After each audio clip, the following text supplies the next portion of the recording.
Folks, thanks a lot for the 70,000 subscribers. You guys are awesome. But we're not stopping here. Let's push it, folks, to 100,000 subscribers. So give that support to the channel and subscribe and hit that like button down below to reach our goal of 153 likes. And now let's go for it. The story kicks off with this intense rain just pouring down, covering the deserted streets of a city. There's this young lad making his way across the barrier of a bridge. After a quick internal ponder, he just hurls himself into what seems like the end, death and all. But just when he's about to have that split-second regret, bam! The vampire pops out of nowhere and swoops in to stop the fall, telling the kid to hold back the tears, because his blood's gonna taste even worse if he cries.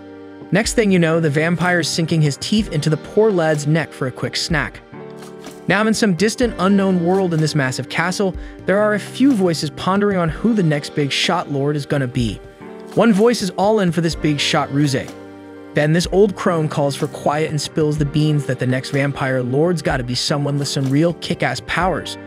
But get this, only a perfect vampire, one who's found his destined partner and turned her into a vampire, is worthy of the throne. So the vamps around are scratching their heads, wondering who fits the bill. And there's this one dude, seems real keen on the destined partner part. Back in the human realm, there's Yamamoto Mito. Just got the boot from this ramen joint called Man's Generation, because the boss found out he's been crashing there overnight. Mito's going on about not having a dime to his name for a proper place, so he's asking for some time to sort it out. But the boss ain't having it, saying customers have been griping because there are so many gals coming in to see him that the guys won't even set foot in the joint anymore. So he hands Mito his stuff and declares it's the end of the line. But hey, as a silver lining, the guy throws in that a looker like Mito won't have trouble snagging another gig. So there's Mito, walking the streets, feeling low because he's lost yet another job, this time without even getting paid. He knows it's on him, but that doesn't stop the gloom. Then this group of school gals walks by, chirping about his looks. Mito turns around trying to figure out what's up, and these gals are practically losing their minds because they got a glance from the handsome dude. But Mito's got bigger fish to fry, like a measly 12 yen in his wallet, meaning another night camped out on the sidewalk. So he's reaching out to his folks up in heaven for help, reflecting on how he's needed it ever since his folks kicked the bucket. Cop asked him once if he remembered anything from the fire that took him, but his mind was a blank. After that day, all that mattered was buried in the rubble of his home. For the longest time, he bounced around from relative to relative, feeling like a burden wherever he went. Then one day, he got the boot after a relative took care of his compulsory education. So from then on, Mito was on his own. According to her, a pretty face like his wouldn't have a rough time on the streets. So the kid's been desperate for work, but he either gets the boot from manual labor gigs because he's not as burly as the rest or runs into the brick wall of unemployment keeping him on the streets. So now, all Mito's got left is to cross that bridge and try his luck on the other side of town. Meanwhile, over at La Fray's restaurant, meaning Strawberry in French, there's this handsome and charming waiter living up to the name of the joint, serving up tasty dishes and visually stunning plates to a crowd of women swooning over both his looks and the strawberries meticulously laid out. After tending to his customers, this waiter notices the rain just starting. Outside, Mito's out there on the prowl for any chance to shake off unemployment. Once the rain starts, he sees folks popping up their umbrellas or kids his age calling for their moms to pick him up. But Mito's got only himself and his backpack, using it to try and dodge the rain while making a dash for some cover. Finally, he makes it under the awning of La Fray's, but his little backpack didn't stop his clothes from getting soaked, and all that running made his body realize it hasn't had a decent meal in ages. So Mito staggers and falls right into the restaurant, accidentally knocking over a potted plant. Embarrassed, he starts cleaning up right away, and to top it off, he cuts his finger on a clay shard. That's when a La Fray's employee comes over to tend to him. Noticing the bleeding, he takes Mito to fix up his wound in the back. Mito's thinking it's no big deal, this injury, but the waiter shows his true colors by licking the kid's wound. But man, it tastes so foul, like sewer-level bad, that Mito can't help but cry and gag in disgust. According to the waiter, Mito's blood is thick, sticky, and tastes like meat that's gone bad and sat in the sink for a week. The kid's like, "What's your deal, man? You're the one who started licking my finger." But the waiter's like, "Hey, your blood looked good. Got curious." With that said, Mito realizes this dude's doing some vampire stuff, but of course he ain't buying it. So the waiter kicks the kid with the rancid blood out of the restaurant, and Mito's out of there, tripping on the bizarre behavior of that guy. In the back of La Fray's, the waiter gets approached by another dude asking how the tasting went, seeing as it's been 10 years since he's had any human blood. The waiter's like, "How'd you get here, Komori?" And he's like, "It's my duty as a butler." So the waiter's saying the taste was awful and human blood just ain't it. But Komori thinks the bad taste is because the victim ain't loved by nobody, cause apparently The amount of love a human receives and gives back determines the flavor of their blood, which can be as sweet as a strawberry. Obviously, female blood's better, but a loved-up man's can be just as sweet. So finally, Komori asks Ruka what he thinks about taking care of the kid, till he reaches that sweetness level, cause even though Ruka's been off human blood for 10 years, it's clear he wanted to sink his teeth into that young guy. However, Ruka responds that he prefers to stick with his strawberry juice if blood tastes that horrible anyway, and tells Komori to stop trying to give orders around there. At that moment, Komori remembers that he is the founder, and putting the waiter in his place, he informs that in his homeland, many are questioning Ruka's ability to take his place as leader. According to the founder, this is because Ruka has forgotten the purpose of being in the human world, and this is causing a commotion in the conclave. Therefore, to become a perfect vampire and take Komori's place, Ruka must fulfill the duty assigned to him. At this moment, another waiter asks Ruka for help because the restaurant is very busy, and before he leaves, Komori asks the vampire to remember why he's here. After an exhausting shift, Ruka asks his colleague to pass him some strawberry juice because the bad taste in his mouth is sinister. The colleague asks if he ate some junk, and Ruka replies that it was thick, bitter, and icy junk. Having said that, he recalls the founder's theory about the lack of love in the victim, while the other waiter asks what he's talking about. Ruka tells him to forget it and reflects that the young man must be very lonely to not have anyone's love. Speaking of him, Minnow runs like crazy to protect himself from the rain, but a motorcycle passes by quickly and splashes water on the boy. With this added annoyance, Minnow thinks about how lucky he is and gives up avoiding the rain altogether. A little further ahead, he crosses the bridge back to the other side of the city, but he knows that wherever he goes, he has nowhere to go in the end. In Minnow's mind, this is a clear sign that nobody will miss him if he happens to leave this world, and in his longing for affection, he plans to throw himself in the hope that someone, anyone, will mourn his death. However, he gives up the idea and believes that tomorrow he might find a job, but ends up slipping and falling off the bridge altogether. Then, after Ruka saves his life, a vampire asks how he is, and Mito wonders when was the last time someone asked him that. Ironically, even in the face of the circumstances, Mito feels happy and welcomed, so Ruka finally bites the boy's neck and licks the blood that was dripping. After that, Ruka throws Mito unceremoniously onto the fence and says that his blood is horrible, but it'll do. Then he wants to know if the boy wanted to take his own life on that bridge, and Mito says that nobody needs him.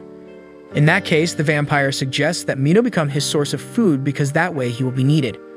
Aware of the proposal, Mito gradually accepts that he is in the presence of a vampire, undead beings that suck the blood of their victims, but soon the boy faints from everything he experienced that day. During this time, a dream of a vampire that takes him to the skies and feeds on his blood invades the boy's mind, who is then awakened by a cat and a bat flying above his bed. Seeing the boy wake up, Ruka informs him that they are in the boy's dormitory of Hijiragoka School for Boys where he lives and studies. Finally, he asks the boy to take a shower so he doesn't get sick, and after that, he can go home. Mito asks about that story about being a food source, but Ruka replies that he was just kidding because he may be thirsty, but he prefers not to suck the blood of a scared kid. However, Mito understands the warmth he felt as a reason to surrender to the vampire, but as soon as he affirms that he wants to become a vampire's meal, Ruka throws him into the bathroom and tells the emotional boy to take a quick shower to get out of there. Mito says he has nowhere else to go afterwards, and Ruka replies that it makes sense for the boy's blood to be bad because nobody really loves him. Mito asks what he can do to improve his blood, and the vampire reveals that for that, the boy needs to learn to be loved by him. Upon hearing these words, Mito becomes emotional and remembers every moment when Ruka spoke about needing him, seeing it the possibility of receiving the love he never had before. So he agrees to be loved for his blood to become less bitter and become a food source.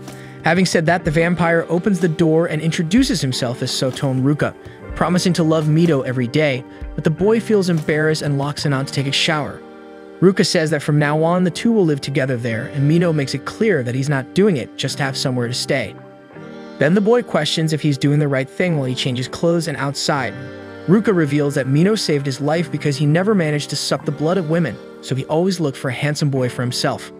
However, while listening to those words, Mito reveals his true identity and wonders what will become of her now. Myth dreams about a woman saying that when a girl is loved, her blood tastes like strawberry, which makes vampires crave it more and more. When Myth wakes up, she comes face to face with the same cat from the night before named Marion and is startled to realize she was sleeping smuggled up with Ruka. The girl asks the vampire why he's sleeping with her, and Ruka explains that it's to make her blood sweeter. This makes Myth remember that the vampire let her live with him in exchange for being his food. However, Ruka made this choice thinking Myth is a boy, which makes her wonder what will happen if he finds out the truth. Suddenly, Ruka pulls the girl closer to have her breakfast. She says she didn't know he would suck her blood so early, and the vampire explains that being her food means letting him feed whenever he wants, even if it tastes horrible. Myth realizes that this way she'll end up with holes all over her neck. So Ruka uses his vampire powers and makes the wound disappear with a wave of his hand. Then the girl sees a bat in the room and remembers seeing it the day before.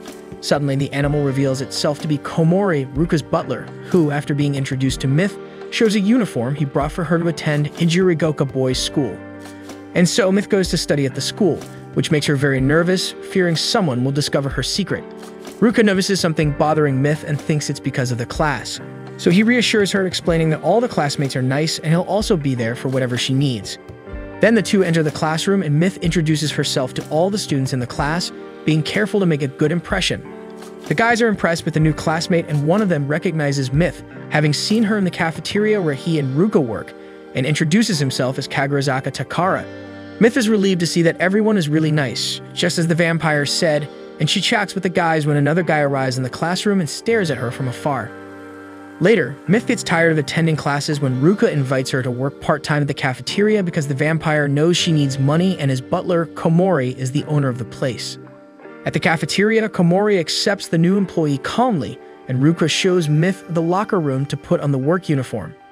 Then the vampire starts changing, which leaves the girl not knowing what to do. He tells Myth to put on the uniform too, and she tries to stall him, saying she'll change later. But Ruka doesn't understand why and starts taking off Myth's blouse. The girl quickly pushes the vampire out of the locker room, and he agrees to go ahead so she can change alone. Myth is relieved but thinks that Ruka almost found out she's a girl and decides to be more careful not to be discovered.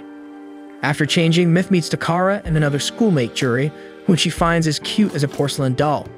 Then Myth notices the cafeteria customers who were enchanted by the vampire's beauty. This makes her realize that, with Ruka being so popular and surrounded by beautiful girls, he could definitely get blood with a better taste than hers. After that, Ruka asks Myth to go get some fruits in the pantry, and she goes there while thinking that if he can have any girl's blood, he doesn't need her. Suddenly, Myth sees Juri watching her at the pantry door. The guy says she's different from the other students and may have fooled Ruka and Takara, but he knows she's hiding something.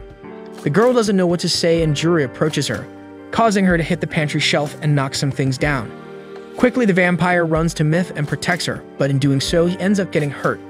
Everyone is worried about him and Juri feels guilty for hurting his friend, but Myth says it's not his fault since she bumped into the shelf. Then the girl takes Ruka to the dormitory so he can rest, where the vampire warns that such a small wound can heal completely as soon as he feeds. Upon learning this, Myth quickly lies down on the bed and Ruka drinks her blood so fast that he ends up choking. She feels bad, thinking it's because of her bad taste, and regrets not having as good blood as a girl's. The vampire consoles Myth and says she's already enough after all, his wound is healed, and he only choked because he drank too fast. Then Ruka puts a vampire tool on the girl's neck, which he explains is called sang sucre, and serves to evaluate the taste of human blood, where the blue color means the taste is bad. Myth feels bad because this is the current color of her tool, but the vampire says he will make it turn red like strawberry. Furthermore, Ruka remembers that it's his fault for not being able to feed on girls' blood. Myth is worried and asks why this is. Then Komori, who was in the room listening to their conversation, opens a secret shelf, revealing that the reason the vampire can't feed on women's blood is because he's an otaku who only likes 2D girls. Myth is shocked by the discovery, and Ruka admits that he's a fan of an anime about two magical girls fighting to save the world. Seeing Myth's reaction, he questions what's wrong with being an otaku, since he supports his hobby with his own money and treats real girls well, even though he doesn't get along with them. Komori tells Myth that to make matters worse, every time he suggested to Ruka to feed on someone, his master refused, saying he didn't want disgusting men's blood, and for that reason, he is grateful for Ruka having found her. The girl feels relieved that the vampire doesn't feed on women because of such a simple reason that she starts laughing at the situation and enjoys herself with Ruka, while wondering if she could stay there forever, even with her lie. Later, Mina goes to a restaurant to satisfy her hunger because she needed to replenish the energy that the vampire has been draining. At that moment, the girl notices Takara and Juri watching her, astonished by her appetite. Takara asks if Ruka is okay after the accident he had at the cafeteria, leaving her at a loss for words because she couldn't reveal that the vampire had already completely healed and spent the rest of the day excitedly watching his favorite anime. Stabino simply replies that Ruka is fine because the cut wasn't very deep. Takara is relieved and tells her that Juri was so worried about what happened that he barely slept at night. Then the guy walks away to get some ramen, and Juri takes the opportunity to apologize to Mito. The girl says it's okay and confesses that she really hides a secret from them, and she makes it clear that it's nothing that will hurt Ruka or anyone else. Juri notes that everyone has a secret and says he won't investigate anything else about her. He begins to say that he also has a secret when Taka returns and tells Mito that he and Juri have been friends since childhood. At that moment, the guy from their class who stared at Mito on her first day shows up on a motorcycle at the cafeteria door. The girl asks who he is, and Juri explains that his name is Nikita Ren and he's a delinquent who constantly gets into fights and advises her to stay away from him. Mito agrees to keep her distance from the guy, but when she arrives at the boys' dormitory, she finds Ren standing right at the door of her room. He tells her that he heard she's sharing the dorm with Ruka and asks them to talk in the backyard. Outside, Ren asks Mito if she doesn't know that her roommate is a vampire, acting as if he's worried that she's in danger, even going as far as punching a wall. At that moment, Ruka appears questioning why Ren went after his roommate instead of saying what he wants to his face, and Ren leaves, saying he has nothing to say to him. After the delinquent walks away, Ruka asks how Mito is and shows concern that her encounter with Ren made her feel worse. Then the vampire starts feeding right there, which worries the girl that someone might see them and discover what he is. Ruka acts as if he has nothing to worry about, and Mito complains about his attitude and says she cares about him, which makes Ruka embarrassed. Not knowing how to respond to the girl, the Otaka vampire says a line from an anime. Mito finds it strange, and Ruka explains that he always uses it as a reference to show his love for her. However, this leaves Mito quite irritated. After all, she was genuinely worried about Ruka while he was just repeating lines from a series he likes. After Mito leaves in anger, the vampire wonders what happened since he was supposed to be teaching her about love, not the other way around. Later in Juno class, Mito watches Ren fighting and remembers when he punched the wall with just one punch and notices that he is really strong. Juri hears her comment and says that Ren has always had a somewhat destructive side, while Ruka is so fast that sometimes he doesn't even seem human. Mito notices that Juri is observant when the teacher calls her to fight Ren. The girl gets irritated that Ruka let the guy find out that he's a vampire and tells Ren that she'll protect Ruka from him. At that moment, the guy notices 2 holes on Mito's neck. Then he knocks her down to end the fight in a second and takes her out of the room. Ruka sees the 2 leaving and gets worried about the girl. Alone, Ren says he knows that the wound on Mito's neck means that she's not just a roommate of the vampire, and he says he's worried because no one except them at school knows about Ruka, and if she keeps feeding him, she'll end up becoming a vampire too, and won't be able to live as a normal human anymore. Ren says that for this reason, he can't allow that to happen because it's something that can't be undone, and advises Mito to leave and go back to her parents because vampires are already lifeless and heartless monsters. This makes the girl question the guy because for her, living humans are much more monstrous since they judge by appearance and discard people when they become inconvenient, and that's why Ruka has a much bigger heart than other people. Mito still says that if she stays with him, unlike what Ren thought, she won't lose anything because there's nothing left to lose, and that Ruka was the only one who reached out to her. And if he's a monster, she'd rather be with a monster 1,000 times than with people. Even so, Ren says he cares about Mito and will protect her from the vampire. The girl is surprised by the guy's concern, but since she wants to be with Ruka, she just reassures him that she won't turn into a vampire. Then Ren apologizes for being so rough and tells the 2 to go back to class. Mito responds that it's okay and suggests that they both skip class. And so they leave talking while Ruka watches them from afar. The vampire was listening to their conversation and thinks how Ren is very brave to get so close to his food. Then Ruka remembers Mito saying that he has a bigger heart than other people and wonders what he's feeling for her. After spending some time with Mito working at the cafeteria, the girl gets the hang of how to do the job properly, and Juri and Takara comment that they've been wanting to throw her a welcome party for a while. To celebrate, they decide to spend a weekend having a barbecue, and the idea gets Mito really excited since she's never had barbecue before. She starts begging Ruka to come along too, which makes the vampire feel awkward, but he ends up agreeing to join the outing. As Mito gets closer, Ruka's heart races, and Komori notices that something is wrong with his master and finds it strange since vampires can't get sick. Later, Juri and Takara explain that they have a cool place for them to spend the weekend, with outdoor hot springs, and since they're going glamping, a luxury camping trip, they won't need to bring tents or sleeping bags, just a change of clothes. Mito didn't have anything to wear, but Juri says she can borrow something to wear. Ren overhears the group's conversation and remembers when he was a child and his mother agreed to leave with his father, who was a vampire, even though she knew that by doing so, she would never be human again. He regrets not being able to protect his mother and decides he won't let the same thing happen to Mito. During the weekend, the four go camping and Mito gets all excited when she sees the luxury campsite that Takara arranged and explains to her friends that this is the first time she's traveled, making Juri wonder what kind of life she led. Later, the group starts preparing everything for the barbecue when they see Ren arriving on a motorcycle, and they wonder why he decided to camp right next to them, when there are so many other places to do it.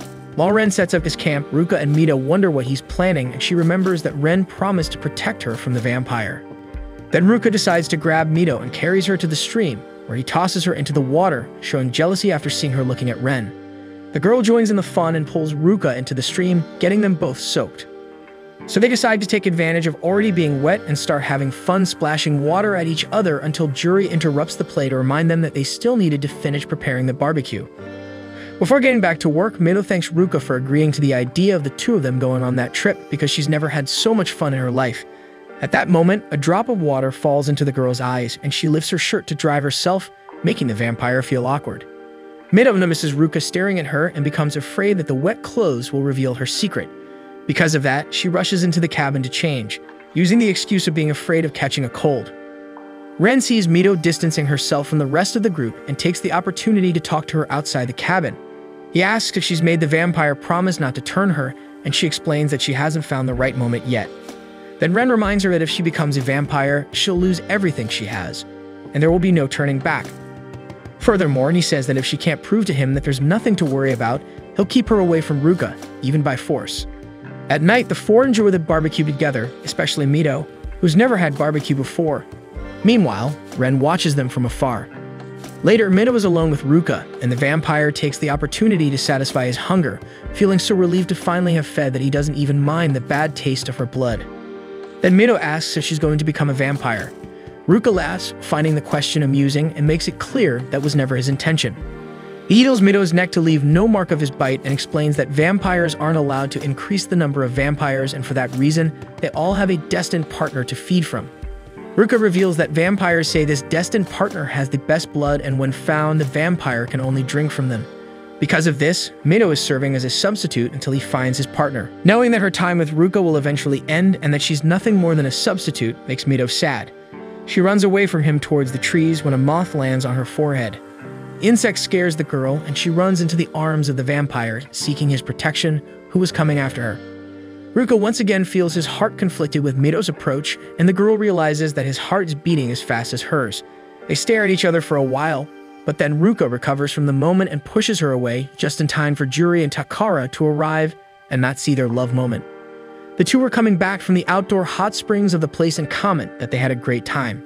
Right away, the girl takes the opportunity to escape the awkward situation she had with Ruka and says she's going to take a bath, and on the way, Ren sees her heading for the hot springs.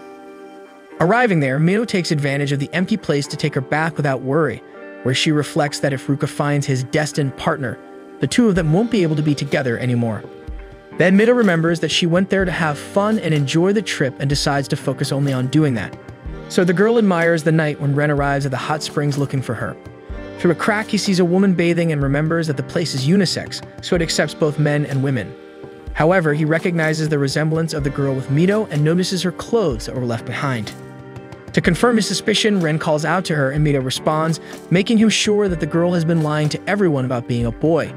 But instead of waiting outside, he decides to enter to take a bath too. Mito becomes anxious at the thought of being discovered, but manages to put on her wig just in time for Ren to open the door. Then he says he'll get in the water to not leave her alone as a way to ensure her safety, since there's no problem with them being there together. After all, they're both guys. The girl thinks for sure the guy is going to find out the truth, but he not only doesn't comment on having discovered her secret already, but also pretends to be clueless, acting as if he's just enjoying the hot springs and not noticing the obvious. So Mito notices that Ren's back is covered in scars, and he explains that when you're strong, you always attract someone wanting to cause trouble, and after facing the troublemakers, you're seen as a monster. Mito says the ones in the wrong in the story are the ones who started the fight with him, and that he's a good person and a trustworthy friend who cares and worries about others. Ren feels embarrassed to find out that Mito considers him a friend and turns his back on her, who takes advantage of the moment to leave the hot springs without being seen. Since the guy already knows the truth, he continues facing away, letting the girl leave peacefully. Suddenly, Ren hears a noise and rushes to see Mito and finds her lying on the ground, who explains that she got sick from spending too much time in the water. Then Ren carries Mito on his back to the camp and says that if she keeps that up, she'll turn into a vampire soon. The girl explains that this won't happen because Ruka doesn't intend to turn her, besides he has a predestined partner who isn't her. At that moment, the vampire appears with Juri and Takara, who were on their way to the hot springs because they were worried about Mito taking so long.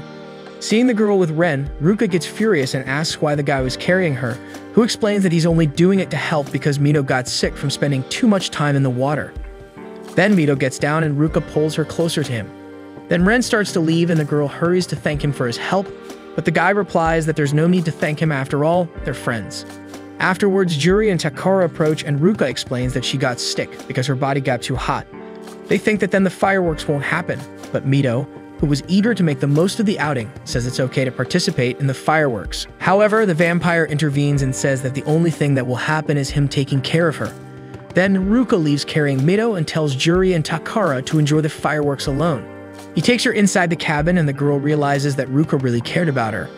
The vampire makes a cold compress with a damp cloth and applies it to Mito's arms and legs, who is moved by his protection and care for her. But despite the happiness of that moment, the girl remembers that it's temporary, since she's just a substitute. Shortly after, Juri and Takara ask Ruka to take the fireworks outside because they forgot some inside the cabin. The vampire says goodbye to Mito and asks her to rest, but the girl holds him and says that she doesn't mind their relationship being temporary because until she meets her predestined partner, he should love her. Suddenly, Mito faints and falls asleep, and Ruka catches her in time to put her safely in bed. Meanwhile, outside, Juri and Takara enjoy the last remaining fireworks while waiting for Ruka to bring the rest to them, wondering about the friend's delay. Inside the cabin, the vampire is once again swayed by Mito, and thinks that when he finally got close to forgetting the strange feelings he's having, she asks him to love her. Then Ruka, seeing Mito asleep, approaches, considering kissing her when he finally remembers that, as far as he knows, they're both men. And so, increasingly confused by his feelings, Ruka runs out of the cabin and meets his founder, who scolds him for falling in love with anime characters and a boy. The vampire remembers that, like all others, Ruka has a woman he's destined for, and because of that, he can't feel anything romantic for anyone else. The founder also says that if Ruka falls in love with someone else, he'll never meet his destined partner and will end up wandering the world forever as a lonely and bloodthirsty vampire. The founder says that for this reason, Ruka must look for his predestined partner and become a true vampire, capable of replacing him and becoming the new lord of the vampires, and until that happens, he can't fall in love with any man or woman. Ruka agrees with the founder and says he won't fall in love with anyone, determined to fight against the feelings he has for Mito. Hey folks, we're kicking off the new anime season, and if you enjoyed this anime and want to see more of it, go ahead and hit that like button down below. And don't forget to subscribe to the channel. We need your support to reach our goal of 70,000 subscribers. Every subscription counts and helps us grow our community. Catch you next time.